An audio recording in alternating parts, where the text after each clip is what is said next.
Salut à tous, j'espère que vous allez bien. Bienvenue sur cette chaîne YouTube. Aujourd'hui, je vais vous parler du Forex. Pourquoi le Forex est une énorme arnaque, mais à la fois, pourquoi le Forex est une énorme opportunité et pourquoi le Forex n'est pas une arnaque. Vous allez dire, c'est bizarre, qu'est-ce que Faustin nous raconte?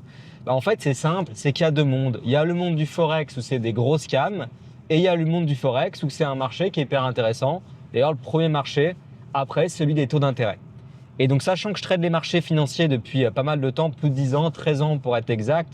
Pour ceux qui ne me connaissent pas, j'ai travaillé pour un gros courtier qui s'appelle Admiral Markets. J'étais sales trader, analyse de marché. Et encore maintenant, je travaille de manière plus indirecte, plus libre d'une certaine manière avec des brokers. Je connais très bien l'industrie du Forex et donc du marché d'échange. Et je vois passer trop de bêtises sur Internet. Donc, je me suis dit que c'était intéressant de vous faire une vidéo pour démêler un petit peu le vrai du faux. Alors, premier point qui est vrai, c'est qu'il y a énormément d'arnaques autour du Forex. Ça ne veut pas dire que le marché en lui-même est une arnaque. Pourquoi il y a plein d'arnaques autour du Forex? Car c'est des produits qui ont été commercialisés il y a pas mal d'années, je crois qu'on peut dire environ une dizaine d'années, avec les options binaires. Vous pourrez me confirmer dans les commentaires quand les options binaires se sont développées, qu'on appelle d'ailleurs en Suisse options digitales et que ça existe encore en Suisse. Je trouve ça complètement dingue, parce que c'est des produits qui ne sont pas intéressants, pour être tout à fait honnête. C'est du casino. Alors, pourquoi pas, c'est vendu comme tel, mais ce n'est malheureusement pas le cas. C'est vendu vraiment comme des produits financiers. Mais bon, les options binaires ont été interdites en Union européenne. Et j'ai envie de dire tant mieux, même si je suis le premier à en avoir un petit peu marre de la surréglementation. Mais les options binaires, c'est vraiment des produits pourris. Ça existe encore sur certaines plateformes en Suisse où il n'y a pas eu de restriction. C'est très libre à ce niveau-là. La Suisse, et tant mieux, j'ai envie de dire, dans son ensemble. Et c'est un peu plus grave juste pour ce produit. Je ne vais pas faire de politique ici. Mais il y a d'autres places où on peut intervenir sur les options binaires, sur des brokers offshore. Et en fait, pourquoi le Forex a une image d'arnaque? Parce que énormément de communication était faite sur le Forex via les options binaires à l'époque. Et c'est là que tout a commencé. Et ensuite, on a eu les CFD qui permettaient aussi de faire du Forex. Alors les CFD, il y a eu plein de brokers foireux. Et donc, ça a donné une mauvaise image aux CFD et au Forex parce que les brokers CFD et Forex, ils sont dans la même catégorie, parce que pour faire simple, c'est le même type de licence. C'est-à-dire quand vous avez une licence pour faire du Forex, vous pouvez faire du CFD, parce que vous faites du gré à gré. C'est la nature du marché du Forex, c'est que ce n'est pas un marché centralisé comme les contrats futurs. Donc en fait, on a tout mélangé. On a parlé des options binaires sur le Forex, donc on a dit tout ce qui touche autour du trading Forex, c'est de l'arnaque. Tout ce qui touche autour du trading Forex pour les particuliers, c'est de l'arnaque par rapport à ces produits qui n'étaient pas top. Et ensuite, il y a un gros ménage qui a été fait. Je crois que c'est en 2018 avec le SMA, qui a notamment réduit les effets de levier sur le trading Forex pour rendre le Forex un petit peu plus sain en Union européenne, sans partir sur des produits en fait vraiment toxiques. Quand on trade une paire de devises, l'euro-dollar, avec des effets de levier 500, voire 1000, voire 1200, j'ai déjà vu, ce n'est plus du trading, c'est du casino. Et c'est là où ça peut être un scam. Donc en fait, pour être tout à fait honnête, sur le Forex, il y a eu plein de produits catastrophiques qui proposaient le Forex. Et surtout les options binaires et des brokers CFD qui n'étaient pas réglementés. Parce que les CFD, ce sont des très bons courtiers. Enfin, les CFD, ce sont plutôt des très bons produits proposés par des bons courtiers. Ça peut être intéressant. Comme ça peut être le cas d'IG, Interactive Brokers et même des banques ici en Suisse proposent des CFD. Ce sont des produits OTC qui étaient à la base, il faut le savoir, les CFD utilisés par des professionnels, notamment à Londres. Et après, c'est devenu vraiment retail avec des effets de levier accentués, avec tout un modèle à book by book. Vous me direz dans les commentaires si vous voulez que je vous fasse une vidéo sur ce modèle de rémunération et de gestion du risque des brokers. Bref, il y a eu pas mal de trucs pas top sur ces produits et puis ça s'est beaucoup assaini. Et donc, en fait, on a tout de suite donné l'image du Forex comme une arnaque. Et là, maintenant, est-ce que le Forex, c'est une arnaque? Alors, sur le trading Forex, ce n'est pas une arnaque si on est sur le bon broker, si on trade les bons produits. Mais il existe encore des arnaques, notamment avec les signaux de trading qui sont sur le Forex. Et c'est encore la même chose, en fait, c'est avec des brokers foireux. Donc, on a tout mélangé. On a mélangé les signaux de trading qui redirigeaient vers des brokers basés aux Bermudes ou à Saint-Vincent. On a mélangé le Forex avec les options binaires. On a mélangé le Forex avec tout n'importe quoi pour en fait avoir une conclusion de beaucoup de personnes, le trading Forex égale arnaque. Alors que comme j'ai dit dans l'introduction de cette vidéo, c'est le premier marché après celui des taux d'intérêt qui a grimpé en volume aujourd'hui, qui représente, on va dire 6005 milliards de volume échangé chaque jour. Donc c'est un marché qui est gigantesque, qui est vraiment juste énorme. Et donc, ce n'est pas une arnaque de par la taille de son marché. Maintenant, c'est les produits et ce qu'on en fait qui peut être une arnaque et les services qui sont vendus autour de ça qui peuvent être une arnaque. Alors, Pourquoi le Forex maintenant n'est pas une arnaque? On va partir sur la deuxième partie du coup de cette vidéo. Parce que c'est un gros marché comme j'ai dit, parce qu'aujourd'hui on peut le trader avec des brokers sérieux. Maintenant il faut faire attention sur quelle paire de devises on va trader. Tous ceux qui veulent se lancer dans le Forex, moi je vous invite à le faire parce qu'on peut gérer les risques, on peut prendre des tailles de position assez faibles. Il y a une liquidité qui est incroyable de par la taille de ce marché. Mais il ne faut pas aller faire des paires exotiques, il ne faut pas aller trader, je sais pas moi, je veux dire n'importe quoi. NSD, CHF, c'est peut-être un peu plus touchy que de trader USD CHF qui lui aura plus de volume parce qu'il y a du dollar. Donc il faut aller sélectionner les paires dites majeures, les grosses paires. Et pour moi, les paires majeures, c'est des paires où on a du dollar en devise de base ou en devise de contrepartie associée à une vraie devise qui tient la route. Donc USD Yen, oui, on peut y aller. Euro dollar, oui. USD CAD, GBP USD, etc.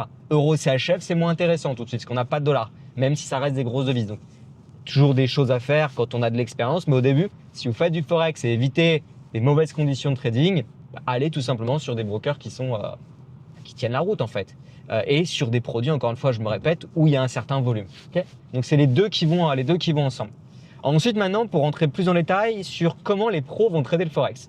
Alors, les pros vont trader le Forex souvent avec des plateformes du type LMAX, ceux qui sont vraiment trading, c'est on va dire des rares brokers, plateformes qui ressemblent à un exchange un peu comme on pourrait avoir sur les futurs, avec une profondeur de marché, avec une certaine liquidité. Donc c'est LMAX, c'est top. Et un LMAX, c'est un fournisseur de liquidité pour tout un tas de brokers que vous pourriez utiliser pour votre trading. Donc ça peut être assez intéressant. Ensuite, vous avez la possibilité de le faire sur les contrats futurs, le Forex. Mais là, pour le coup, moi, je suis moins fan. Parce que comme je l'ai dit dans l'introduction de cette vidéo ou au début de la vidéo, c'est un marché gré à gré, c'est un marché dit interbancaire. Donc les contrats futurs sur le Forex, c'est pas incroyable en termes de conditions de trading. Ça peut répondre à un certain type d'investisseurs, de traders ou de gestionnaires de risque ou de fonds d'investissement, peu importe, les institutionnels peuvent utiliser les futurs sur le Forex, mais les volumes sur le Forex en futur, en fait, sont ridiculement faibles. Donc c'est pas intéressant selon moi. Donc autant aller sur un bon broker Forex qui vous propose du Forex avec justement potentiellement une connexion via LMAX ou un gros courtier comme IG ou Interactive Broker. Donc ça, c'est une façon de faire du Forex de manière, on va dire, intelligente avec des bons produits. Ensuite, on a tout plein de dérivés qui vous permettent de faire du Forex, des structurés qui vous permettent de faire du Forex. On a les options qui vous permettent de faire du Forex. Donc en fait, le Forex, c'est un marché qui est tellement gigantesque qu'encore une fois, non, c'est pas une arnaque sur les bons produits. Il faut faire attention parce qu'il y a tout et n'importe quoi, comme j'ai dit au début de cette vidéo. Donc voilà, globalement, ce marché-là, c'est un marché pour moi qui est hyper pertinent pour le trading. Maintenant, il y a une façon aussi d'utiliser le Forex pour ceux qui ne font pas de trading. Et je pense que ça peut être pas mal. Attendez, je vais juste me mettre à gauche. Ça peut être pas mal, c'est d'avoir des comptes multidevises. Parce que pour faire un lien avec l'investissement et même le trading, on va dire un peu dynamique, lorsque vous allez faire des investissements sur des valeurs américaines, des valeurs, je sais pas moi, exposées au marché asiatique, européennes, etc. Si vous gagnez de l'argent dans une seule devise, par exemple, uniquement dans l'euro, mais que l'euro dévisse, ou le CHF, ou le yen, ou autre, bah, ça va vous mettre en difficulté. Donc moi, le conseil que je peux vous donner pour intervenir d'une certaine manière sur le marché du Forex, c'est d'avoir des comptes multidevises. Les comptes multidevises, c'est possible via des banques en ligne, style Revolut Business, Revolut Classique, certaines banques en France, mais c'est un peu plus limité en France. En Suisse, il y a énormément de banques qui font du multidevise. C'est normal, on est entouré de l'Europe. Donc si on n'a que du CHF, c'est compliqué. Hein. On prend un tram, on arrive en France depuis Genève. Donc autant vous dire que c'est une nécessité d'avoir du multidevise sur des vraies banques physiques suisses, qui est moins le cas en France. Alors j'ai quitté la France, j'ai un peu moins de recul sur le système bancaire français, vous me direz dans les commentaires.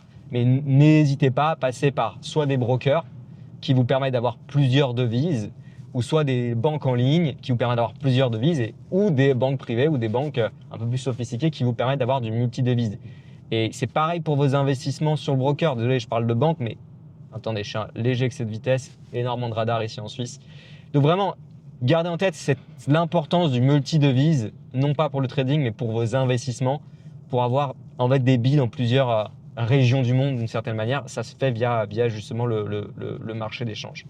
Maintenant, quelle solution je peux vous apporter pour ceux qui sont en France, qui n'ont pas la possibilité justement d'avoir accès à ces banques-là, où vous n'êtes pas forcément à l'aise avec des banques en ligne que vous allez considérer comme peu fiables.